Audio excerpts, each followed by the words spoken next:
Good evening, everyone, and welcome to tonight's conversation. It gives me great pleasure to introduce tonight's conversation event that accompanies the exhibition A Tall Order, Rochdale Art Gallery in the 1980s, which is currently on display at Touchstones, Rochdale. The exhibition examines the art and exhibition programme of Rochdale Art Gallery during the 1980s, whilst it was under the leadership of Jill Morgan.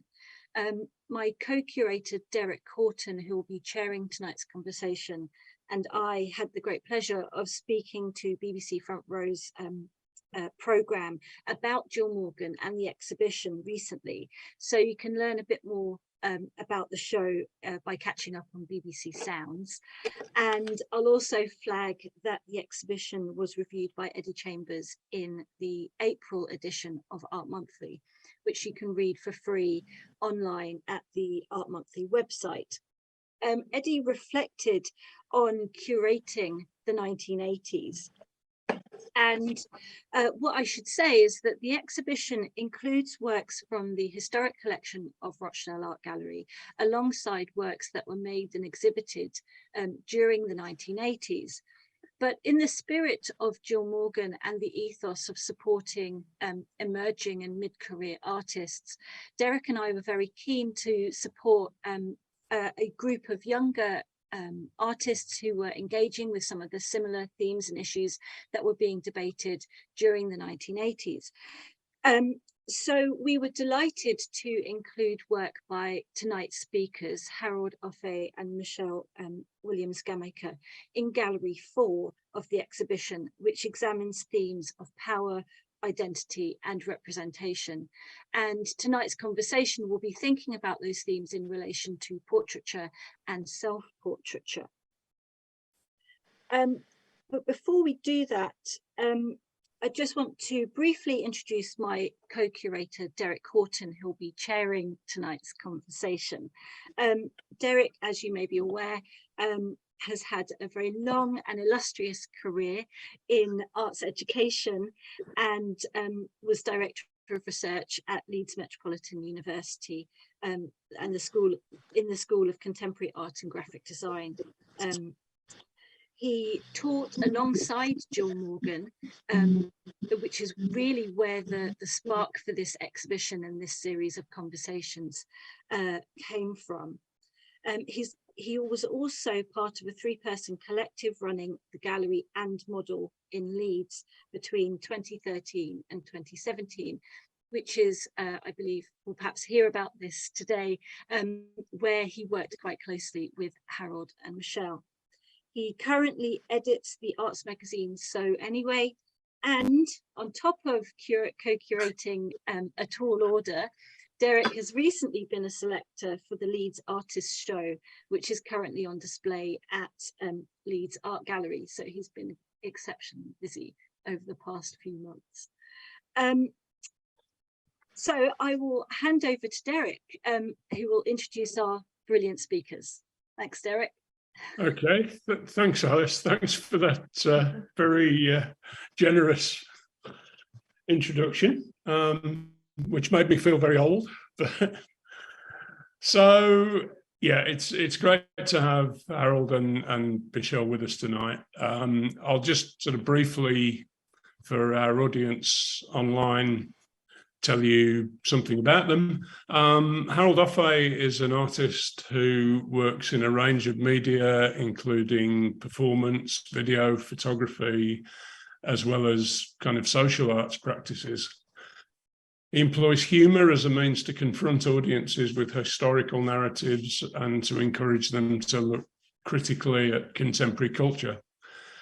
Harold's series Lounging explores representations of the black male body, adopting a popular trope used by black male soul singers on album covers in the 1980s.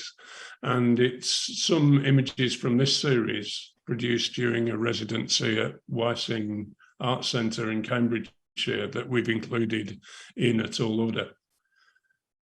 Harold has exhibited widely in the UK and internationally, including Tate Britain and Tate Modern, the Studio Museum in Harlem, and Art Tower Mito in Japan. and he recently held the role of Reader in Fine Art at Leeds Beckett University and was a visiting tutor at Goldsmiths College at the University of London and the Slade School of Art. And he's currently a tutor on the MA Contemporary Art Practice at the Royal College of Art. And Harold currently has work in the exhibition Trickster Figures, Sculpture and the Body at Milton Keynes Gallery, and Finding Family at the Foundling Museum in London. So welcome, Harold.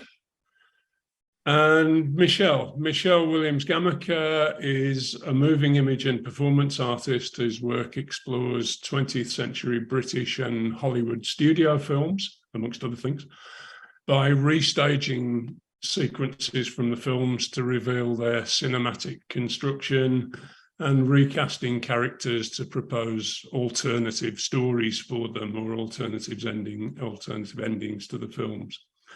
Her Dissolution trilogy recast characters from Powell and Pressburger's 1947 film Black Narcissus. And House of Women from that trilogy is included in our exhibition at All Lord Era at Rochdale.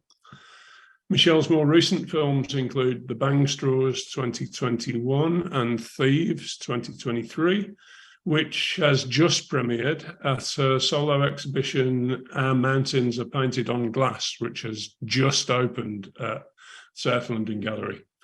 And we're all eagerly looking forward to seeing it. Michelle's work is based around the development of her notion of fictional activism, which I think is something that we'll come on to talk more about this evening. And she's had a long collaboration with the artist and cultural theorist Mika Ball.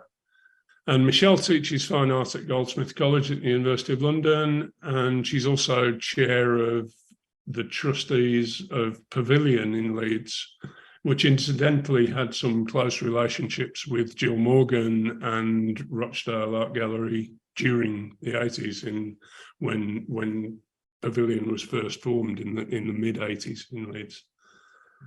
So welcome, Michelle, both of you.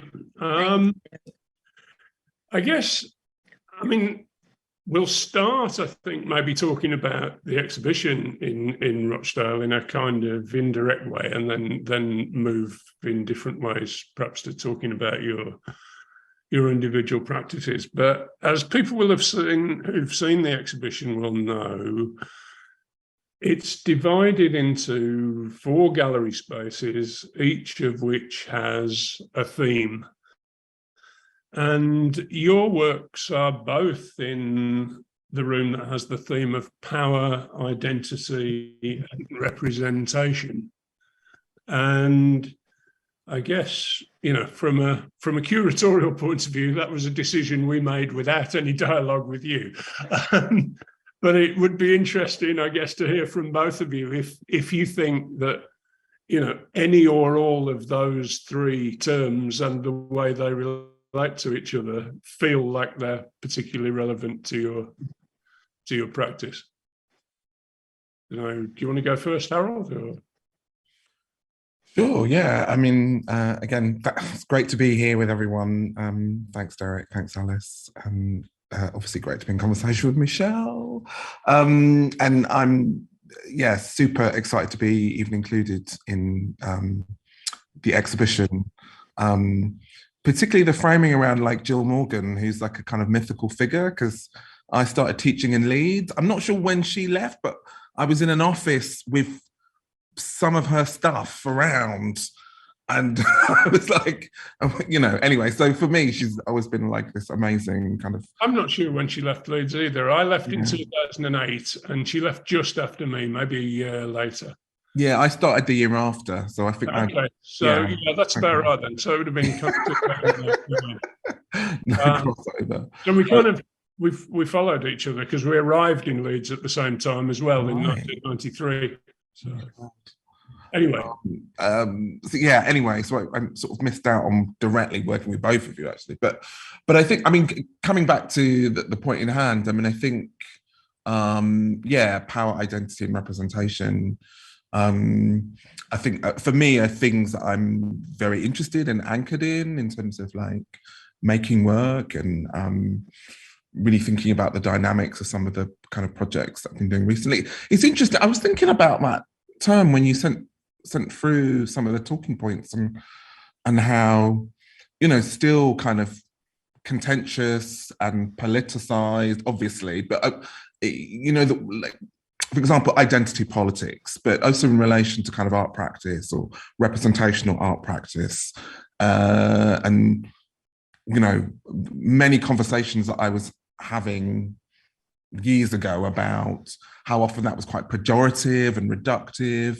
Really thinking about representational identity politics was sort of, and also discussions that I had with, you know, even going back to art school in the 90s, about like, you know, particularly if, you know, if you're a Black or an artist of color, like, you know, doing work where you figure or you're represented within the work, and then having to kind of negotiate the kind of politics of that representation being figured, you know, and making decisions about, you know, do you remove your identity, make it less visible, or do you, you know, but, you know, for me, I guess partly, you know, a lot of people in the show are people that I've, you know, been in conversation with as a young artist, and I've sort of taken inspiration from, in terms of, I think, trying to find ways of navigating and thinking about, you know, how identities are represented, how that's shaped by kind of culture, some of the dominant structures and narratives within culture, and popular culture in particular, which I think we'll talk a bit more about later. But they're definitely, you know, for me, really kind of key terms. And I'm definitely really interested in the kind of like interrelated dynamics between, you know, structures and systems of power, and how they, I think, enact kind of forces in relation to notions of identity and how that's constructed, and then representation, which is more than just like identity representation. One might think about how that is suffused through social, cultural, political structures. But, yeah. Michelle, Yeah. Well, at the risk of just saying what he said, it was that's very, very good to hear, Harold. I just want to say a quick thank you to Derek and to Alice and to Touchstones Rochdale for this moment. To be in dialogue with Harold is something that we don't get to see each other enough, but in these moments of curation, we get this moment to discuss the work and where the work is being shaped. I think it's great to be placed in Room 4. I can't wait to see it myself. I think I would have perhaps earlier in the last, you know, there was more weight in identity and representation, I think, for quite some time in my work, but it's sort of undeniable now that I think I'm also touching upon power. You know, it's really hard to kind of specifically know how to make that visible, but it's all around us. You know, it's the thing that kind of impacts identity and representation. You know, it might not be always easy to kind of image it, but it's often felt. So I feel like the characters or any of the kind of individuals that I'm writing about are inherently shaped by power structures, which inform all sorts of manifestations of identity, and also impact how individuals are perceived and represented in screen, in the streets, in classrooms.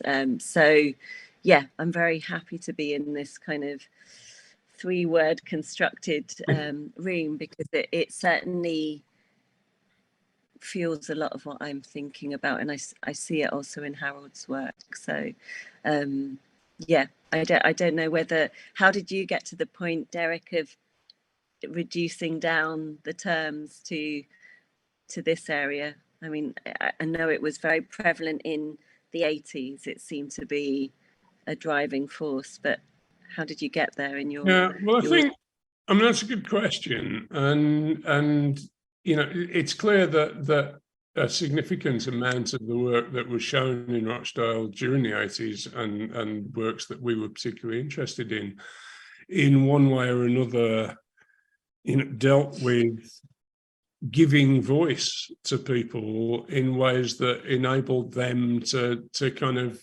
to present their identities and to shape the way in which they were represented. And so I guess in that sense, I mean, it's quite interesting to think about power from both sides of the term, in a way that, you know, like you're both talking about the ways in which, you know, all of us are very significantly influenced by the power structures that determine the society we live in, and the struggles that people face in kind of how they're represented and in asserting their identity within that. But there's kind of the other side of it, if you like, which is about empowerment and giving power to individuals and giving power to artists to represent themselves. And I think, you know, that's something that you know, we would have identified quite strongly in Jill Morgan and her team's approach to curating at Rochdale at that time, that what they were doing was giving voice to artists who wouldn't otherwise have had many opportunities to do that within the wider social power structure, but also within the power structures of the art world. So lots of people were beginning to be shown at Rochdale, and one or two, well, more than one or two, but you know, a small number really of galleries at that time who, you know, were otherwise extremely marginalised by the art world. So there's a sense both of wanting to say something critically about power structures in society, but also wanting to say something about how individuals and artists as individuals can be empowered, which I think, you know, again, is something that seems to me is very, very much part of you know, the practice of both of you in different ways. You know, I mean, your films, Michelle, particularly are you know, can be framed in terms of giving voice, giving a new voice, yeah, giving a different voice, an alternative voice to characters in film that kind of had their voice taken away from them. Yeah, absolutely. No, I mean, it's through my understanding of Jill's curation that spaces were opened up, that, you know, that I think it's yeah, I'm sure it's likened to something in our practice, that power can also be used to kind of do something quite hopeful as well. It's not, yeah, this isn't just a kind of pejorative use of power here, which I think Harold was hinting at. Yeah, and I think, you know, that's very important for us in terms of the exhibition, that you know, that there is that very critical dimension to it, but there's also, we hope, something very optimistic and empowering about it. Yeah, I mean, I think that's the kind of empowerment has been important for you, Harold. I think. Yeah, I mean, absolutely. I think, you know, the way in which I think sort of Jill Morgan as an example, but also how other individuals and other organizations at the time were able to build programs and infrastructures and networks that just sustained people or kept the conversation going, or gave financially, even just supporting people, or like, you know, often, you know, it's difficult to say on the margins, but I guess, yeah, in terms of the sort of, but I think that ability to still, even within a difficult environment or challenging environment or hostile environment, you know, to be able to build those structures, enact programs, create platforms, I think is super kind of important. There's a thing even now, about the kind of like professionalization, maybe problematic word, around contemporary art, which is the kind of sense in which, the way that people are kind of streamlined through education, that you're sort of waiting to be discovered by institutions or individuals or gatekeepers or, try not to go into romanticize mode, but I think one of the things I'm sort of really interested anyway in what the show is alluding to, in the way it's pointing a spotlight on what happened in Rochdale, but also other places, is how, these individuals and these institutions were doing really radical things, really interesting things, like creating platforms, having,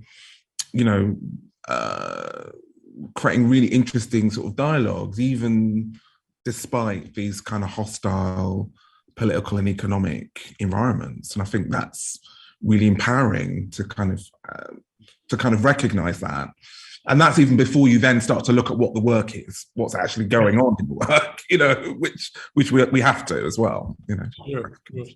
I think it's interesting when you said earlier that many of the artists in the show are artists who you felt influenced by or in dialogue with in some way or another as a young artist. Because many of those artists who were established enough to be kind of within your frame of reference then, when you were studying and early stages in your career, were at that very early stage in their career when they were first shown at Rochdale, and so that that support for many artists at a very early stage in their career, I think, is one of the important things that marked out what was happening there. We spoke to a significant number of people during putting the show together who said, how important Rochdale was to them in kind of launching their careers, really, that, people had been out of art school for no more than a year or two, had solo shows in a significant gallery with catalogues, like really proper support in ways that were very kind of early in their career. So it's kind of. I think it's really. So sorry. I was just going to say, I think it's a really important point you make there, because having looked a lot at Rita Keegan's Women of Colour Index archive at Goldsmiths, the work coming out of Rochdale and also, of course, Pavilion at Leeds, like that, it was really important to see that where there was an absence of support in the capital, in London, you did see places around the regions, but specifically in the north, really making a commitment in not a light touch way, but a significant way, with, as you say, publications and support. That it's really hard to see that in the kind of archive you can see where there was a real disparity in the weight between London and around the country. So yeah, there was, and that that's something that we've picked up on, and that was very much the subject of one of our earlier talks with Brian Biggs from Bluecoat and Bev Bytheway, who was one of Jill's team at Rochdale and who went on to the Corner House in Manchester. That is really significant. You mentioned Rita Keegan there, Michelle. Rita's work is represented in the show, and I just wondered, for both of you, Harold, when you said, there were people who were in the show that were very significant for you. Without kind of turning this into a sort of parade of stars, I just wondered if you might want to say something about, some of the people who are in the show that have been particularly important to either of you, and the kinds of conversations that you might have been either kind of having literally, or the kind of conversations that your work sets up with them. Gosh, yeah, I'm gonna I'm not related to anyone. I was thinking I'm going to sound like a kind of nepo baby, but I'm actually no, I don't have any parents or family, but like I feel like these people are also like family. I think about someone like Lubaina Hamid, who like, I don't know, this is a very cheesy story, but I think Lubaina would be all right with me telling it. But like when I was at school in North London, researching like, you know, Black and Asian artists at the time, was doing an A-level project. I wrote all these letters to loads of artists that I sort of found. Lubaina was one of a few artists that wrote back to me, and I still have this letter. And she sent me Maud Salter's catalogue.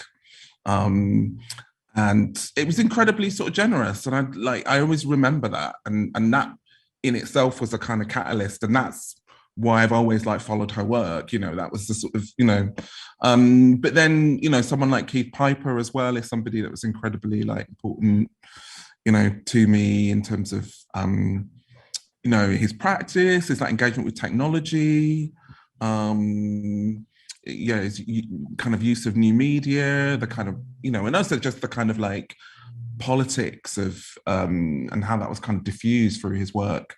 But also like, he selected me to be in like one of my first big shows, which is like East International in Norwich. So I think, but I think a lot of people, you know, I think about Shuta Babizwas, who taught me when I was in Brighton, encouraged me to like basically make work. She said, you know, you've got to go on and do an MA, you've got to do this, apply to this. And I think two things I would say is that I think I'm really aware of like this infrastructure that was built by this previous generation of artists. So,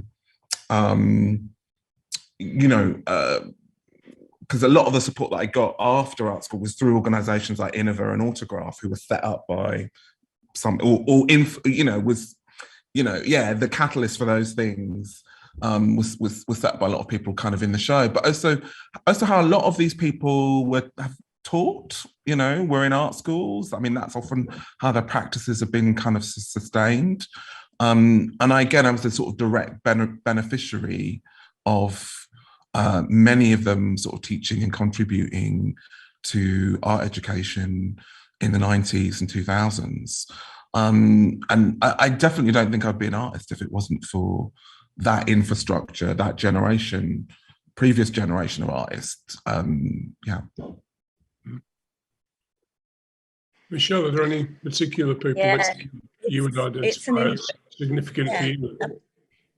Absolutely. Actually, I have a more recent, literally last week memory that kind of adds to this. But of course, Keith's work is very important to me, but also Shutapa's work as a South Asian artist working in moving image, to kind of, you know, to be kind of in that dialogue across decades with somebody is very meaningful. But even just in the taxi to my exhibition, because I just thought, let's just travel there in style, I got a phone call, and it was a missed call. No, it was a number that I didn't have saved in my phone, and it was Shutapa.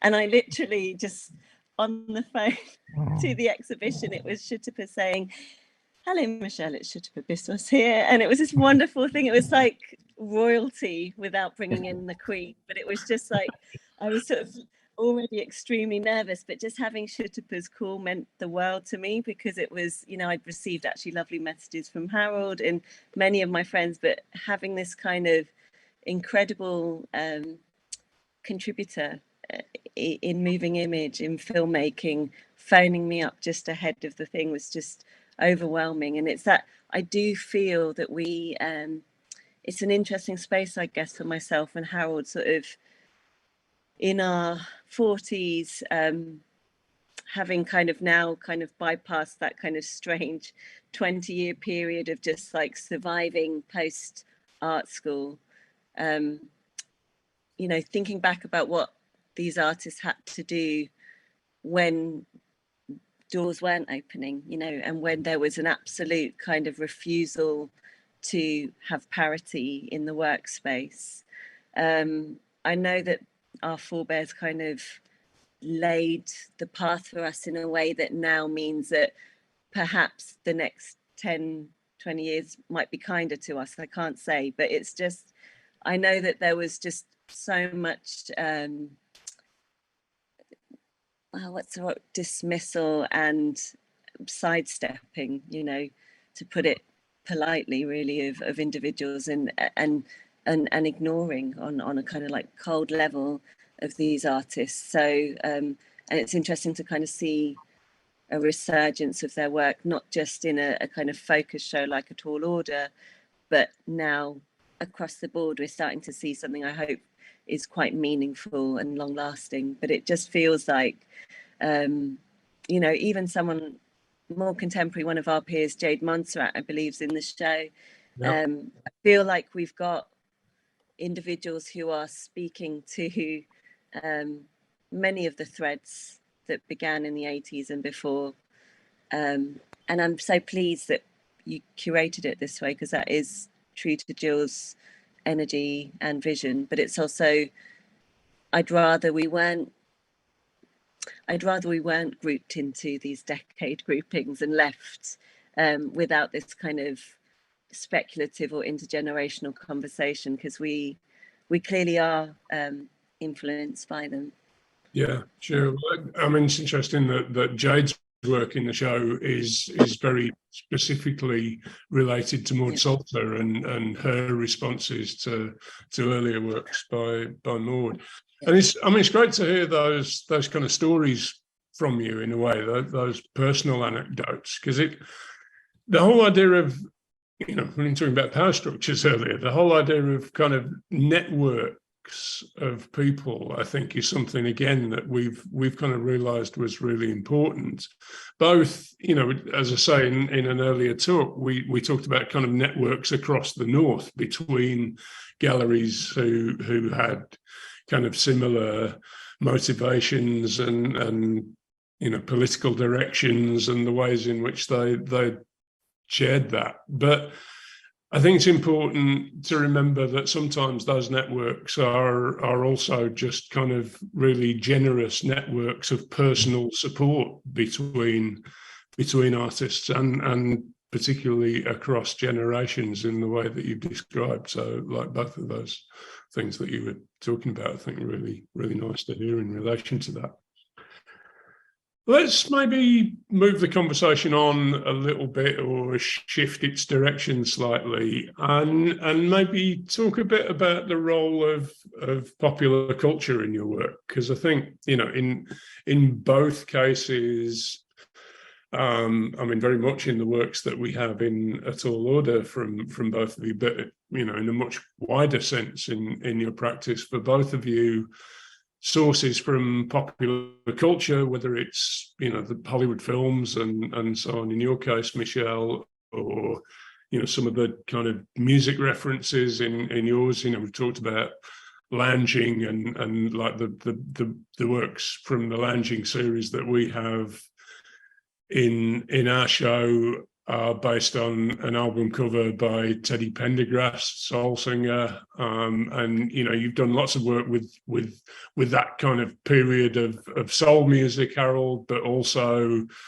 you know, Grace Jones, Sun Ra, all kinds of people creep into your work in different ways. So maybe say something about the way in which popular culture has influenced you, maybe, but also the ways in which you're perhaps challenging perceptions or readings of that culture through the work that you make.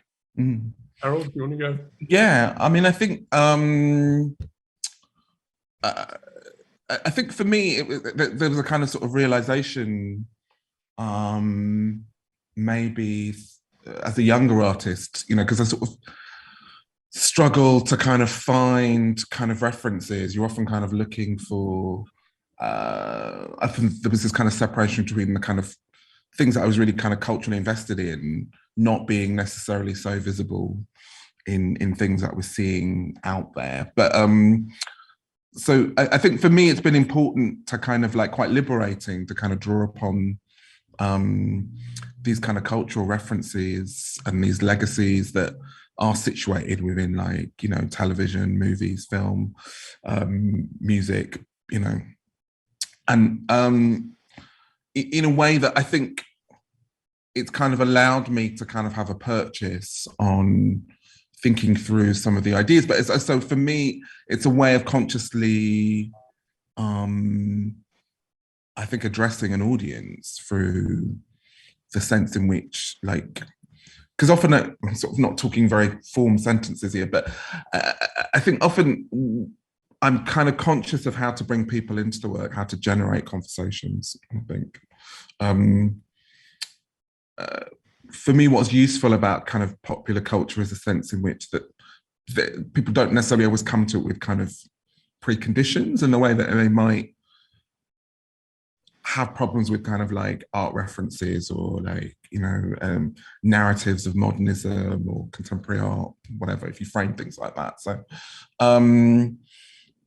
so in some ways, what I'm saying is that, you know, it's a personal kind of like, this is what I'm into, but have also been really conscious, and I'm also really interested in how I think references to kind of popular culture can possibly draw people into conversations and dialogues, which can then kind of open out beyond maybe the superficial, like, spectacle or wonderment of, you know, a cultural figure, and you can begin to kind of unpack kind of other things. And yeah, specifically with the lounging series as well, which has come out of this previous project, where I've been sort of using myself. I mean, the whole project really is about archive, and it's about thinking about, you know, the album cover artwork as kind of like historical documents, and really thinking about, because they're not necessarily, like, album cover artwork isn't necessarily like, you know, it has a marketing function, a publicity function. I'm sort of interested in these multiple dynamics that's kind of happening, and the sort of, again, explicitly the politics of representation, like how, if it's the artist figuring themselves in the image, what is being projected and how that speaks to the politics and dialogues of the time. And, you know, my role in that, in reenacting and using myself, is really, I mean, I see that very much in relation to kind of annotation and tooling. Like, really, I'm trying to, in a way, kind of like activate a conversation with a historical document. You know, it's like, maybe it's pretentious, it's like marginalia or something. It's kind of like, often, like when I did these live performances and I would show the original, I'm actually I'm just trying to bring people into looking at the original as much as looking at me, which I don't mind people looking at me. I am enough to a certain extent, I will admit that. But I'm also really interested in the idea of people being in conversation with particularly things like, you know, like album cover artworks, which might seem throwaway or just like superficial. I think as historical documents, they can really, really unpack a whole series of concerns and ideas, and particularly in relation to that lounging series, really thinking about, you know, Black masculinity in the 80s.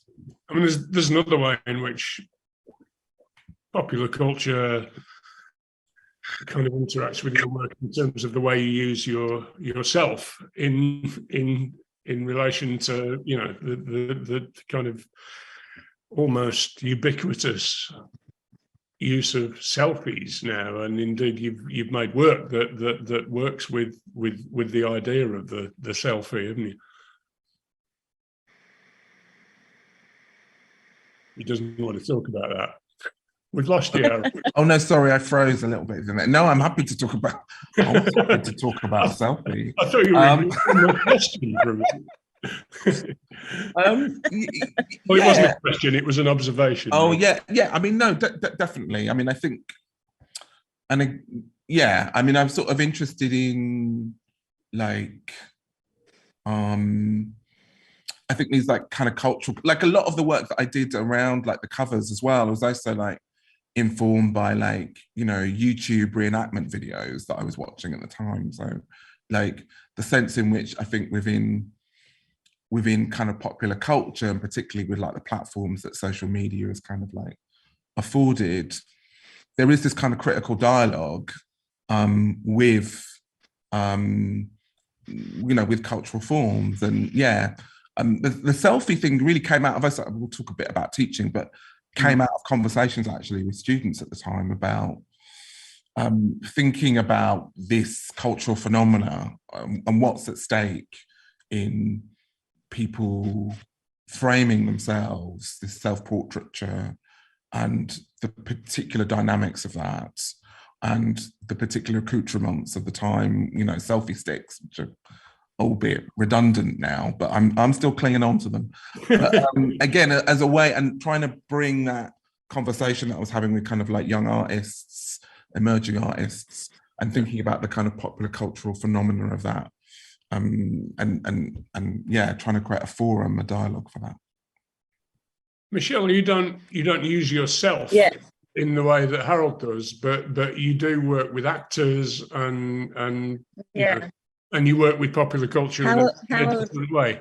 Harold is, I'm just laughing because Harold is so like with it that he's managed to just explain to me that selfie sticks are no longer a thing. So I didn't realise that they were gone. I think I spend so much time sort of navel gazing and looking back at a popular culture of like the 20th century. I often need help being kind of informed of what's like happening now. But well, there you go. Put your selfie stick away. Harold told you. Yes. The thing is I did used to use myself, and it's not that I wouldn't use myself. It's just that I've got a little bit more shy about using myself, and I'm sort of also dealing like Harold with reenactment, but I feel recently I've started to use this term. I'm like sabotaging the casting process, which is something that's come about through the work House of Women, which is in the show. The idea of recasting and by inference reenacting or thinking about reenactment. I love this thing that Harold has just brought up about this idea of annotation or tooling, because it is a kind of shorthand trying to kind of get to elements of a character or an actor that you see. I mean, I think I'm so formed by, oh, can you see me still? Yeah. I'm so formed by television and cinema, specifically through the television. I didn't have that much access to cinema proper, but the movies that I watched sort of became a kind of tool for thinking about behavior or thinking about, albeit, a complex negotiation of not finding myself in the images that I was looking at, and a kind of screen lack developed, which has sort of created lots of healthy material to kind of fill in the gaps with a recasting or a sabotaged casting process. So popular culture basically was my childhood and teen years and continues, but I sort of got stuck somewhere in the 30s and 40s.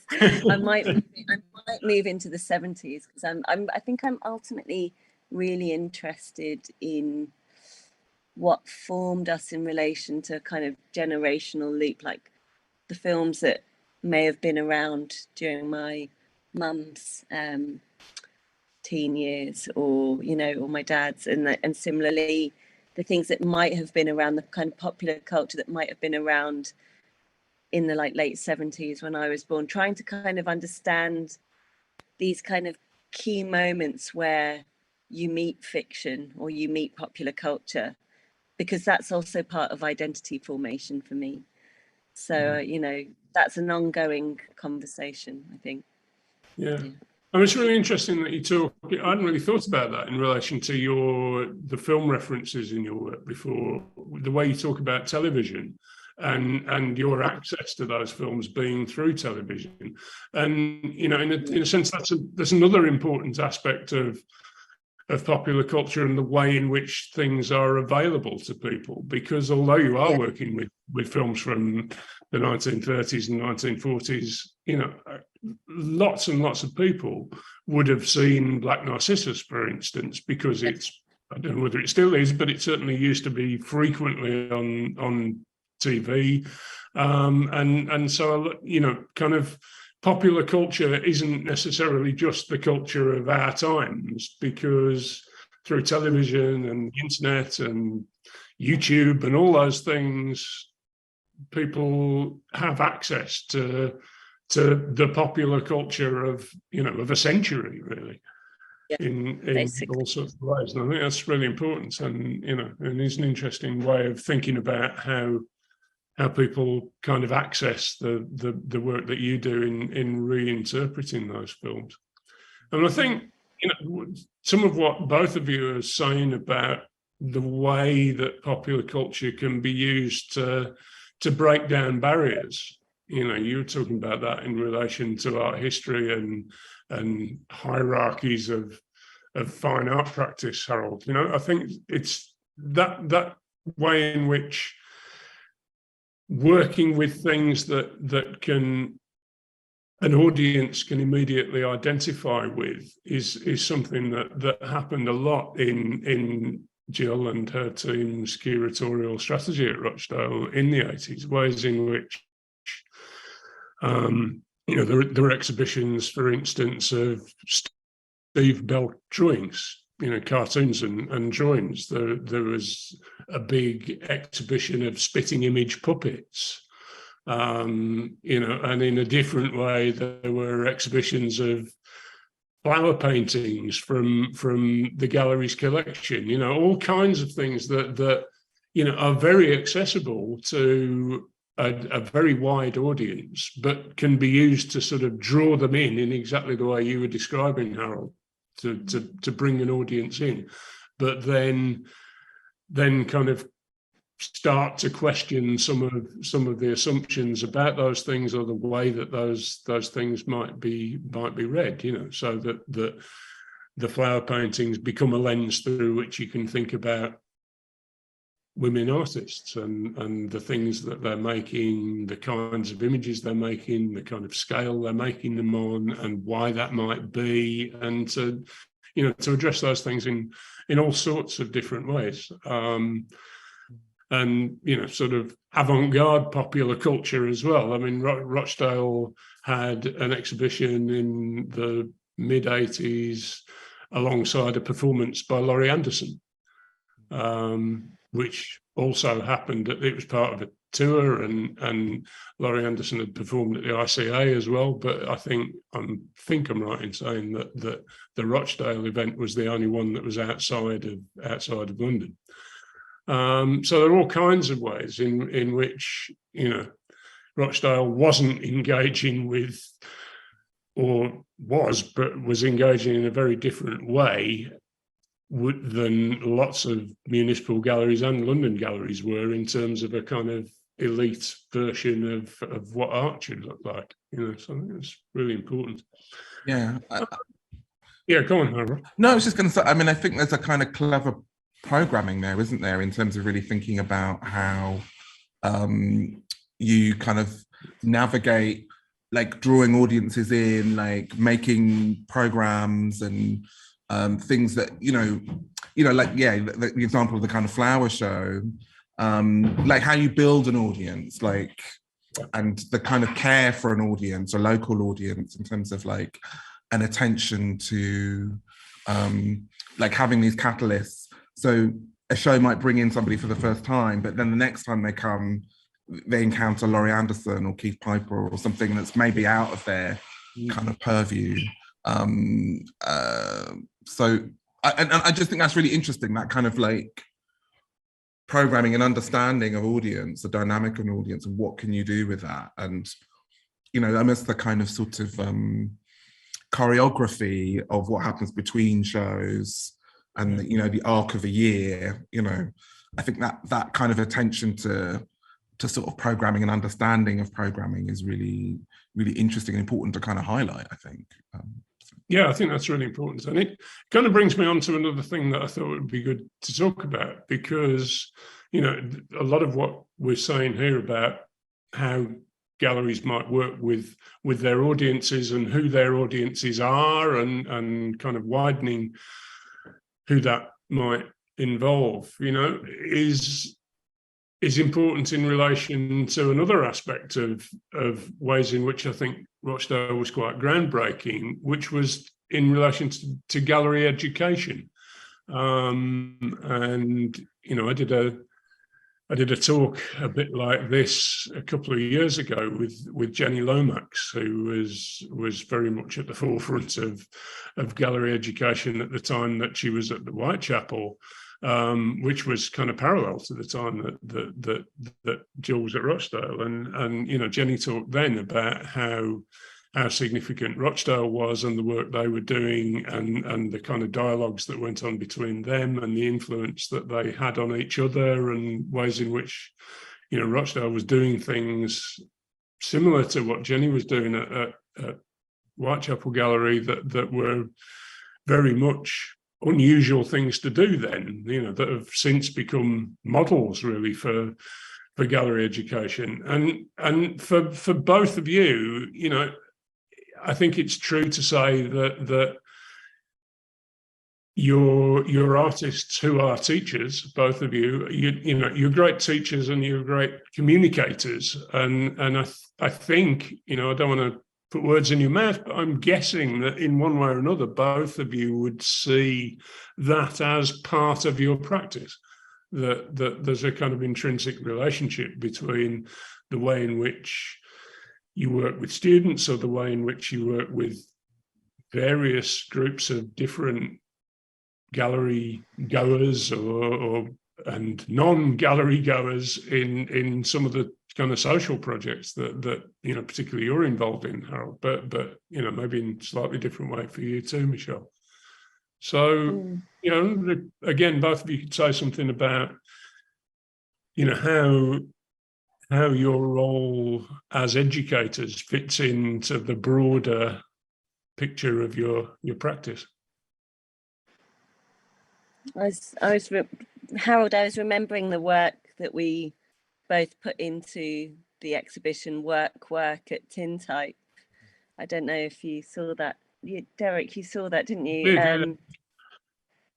I think maybe, yes, I think I'm definitely very heavily invested in education. I think that one of those reasons was that initially there was, after my undergraduate, I had to work as a gallery artist for years, actually, at Jenny Lomax's Camden Art Centre. Was one of the key places, actually, directly after Harold and I happened to be in New Contemporaries together. That seemed to be a regular gig, and then I found that I enjoyed working in that way, but it almost became a kind of necessity as an artist who wasn't commercial at that point, still not commercial, but in any way, shape or form. But it was a really vital skill to develop, to be able to know how to communicate and to teach.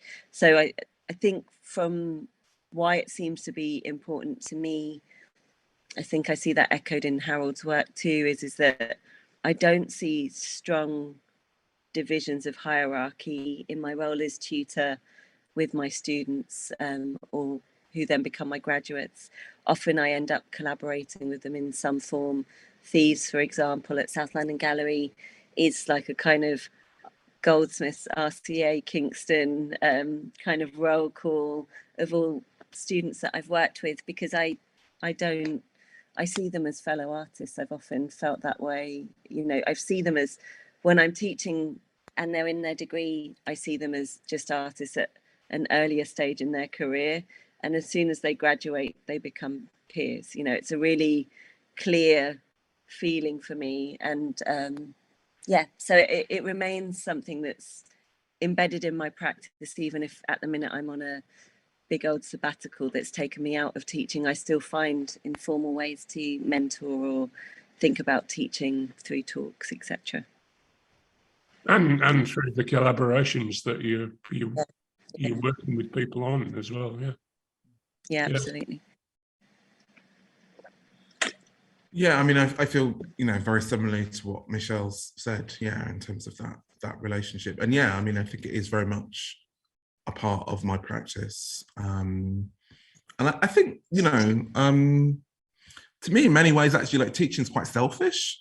Because I feel like, in a way, it creates this kind of architecture that is my learning environment, and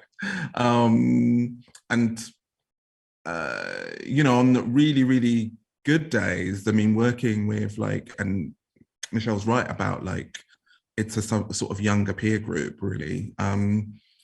You're really challenged and tested, trying to kind of engage with people's worlds and references, and, like, increasingly those references are outside of my framework. So I'm challenged to then go and try and navigate these new references that are being brought to me. It's like, great, this is also my art school, and that's kind of super exciting, and so for me, it's like intrinsic to what I do. And I think, despite, I think, the institutional kind of constraints, but that sense of kind of community and being in dialogue with other artists. I just love listening to artists.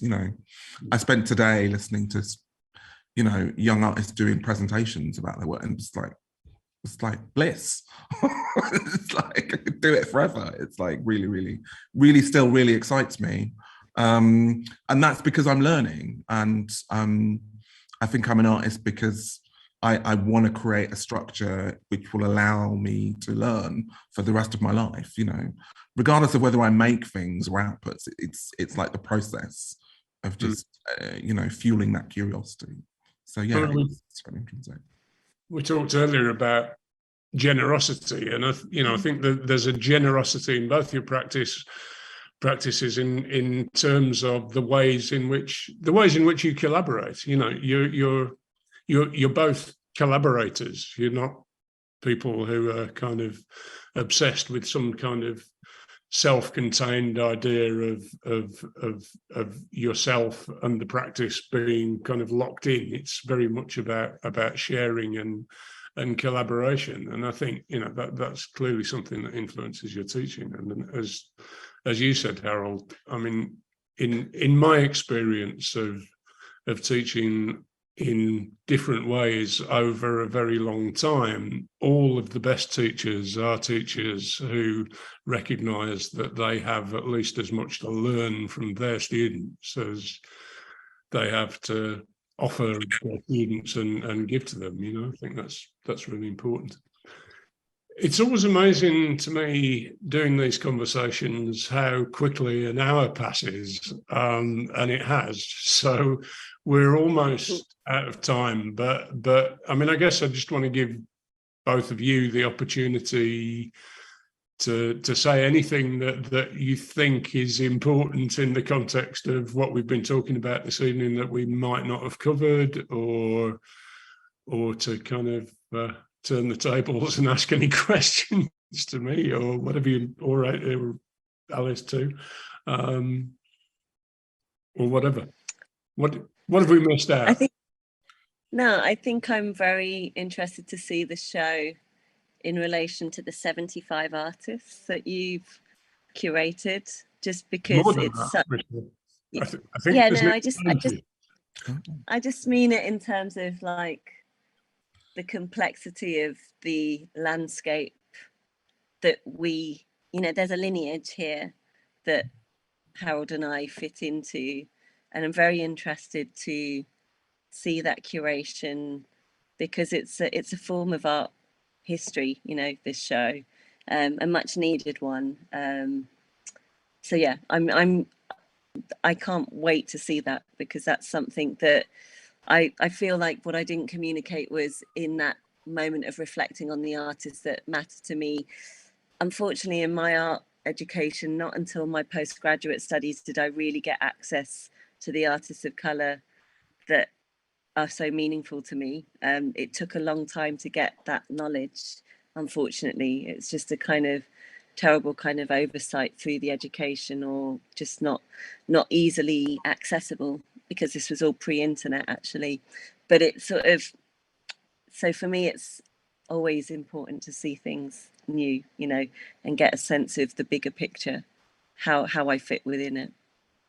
Well, that's great, and we're looking forward to you seeing it too. Yeah. I mean, it made me think that when what you're just saying about how the show's curated and the way all those artists are kind of brought together, and it made me think back to when you asked me much earlier on in the conversation about the power, identity and representation room, and how we'd made that decision. And I think, you know, one of the things that I think Alice and I would both feel about the show, and did feel, and it informed lots of conversations we had putting it together, that so much of the work actually overlaps in all kinds of intersectional ways with other aspects of those themes and other people, so that, you know, there were ways in which each artist who's kind of shown with a particular group of other artists could have been shown with a completely different set of people in ways that would have made equal sense. And, you know, power, identity and representation was one of the themes. Work and labour is another. Our relationship to the environment is another. And again, you know, most of the work would have in different ways fitted into more than one of those categories, and in many cases all four of them in different ways. All four, yeah makes sense. Yeah, Harold, just in the last minute or two, is there anything you wanted to?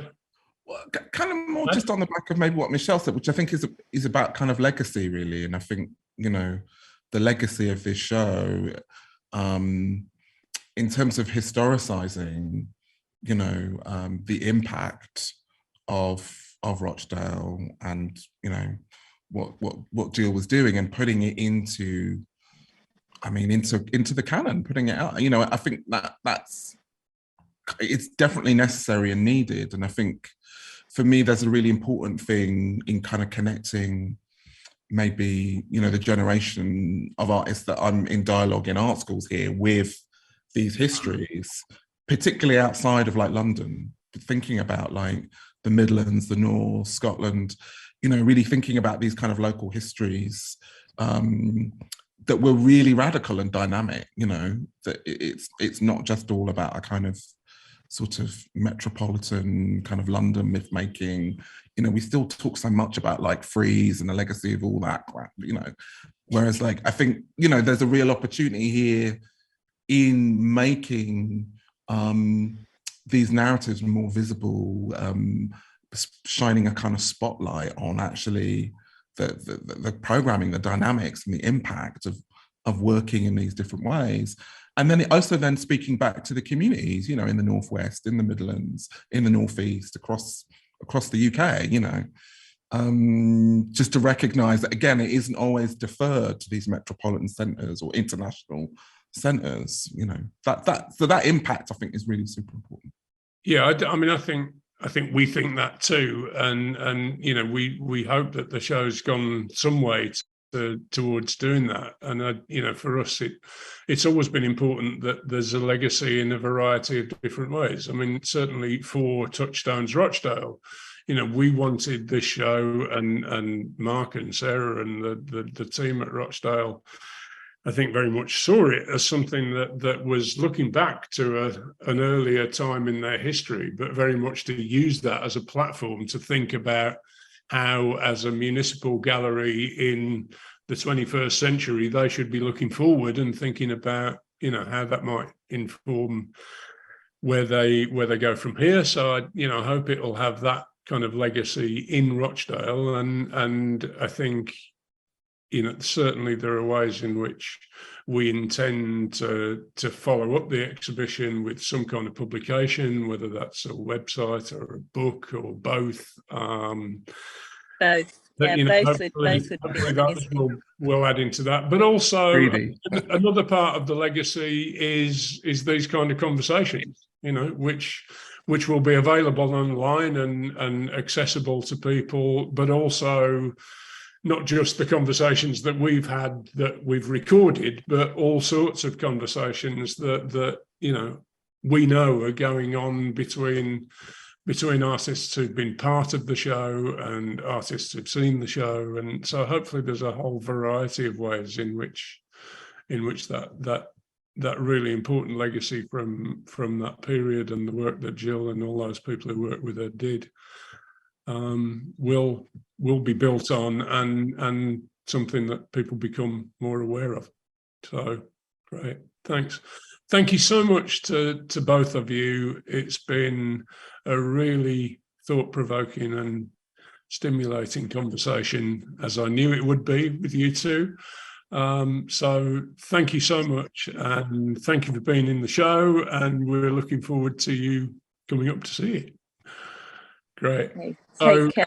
Nice thank to see you. everybody who's joined us for the conversation tonight, and who might join us in the future online. So thanks and good night, everybody. Brilliant. Thank you. Bye. Bye. Take care. Bye. Everyone.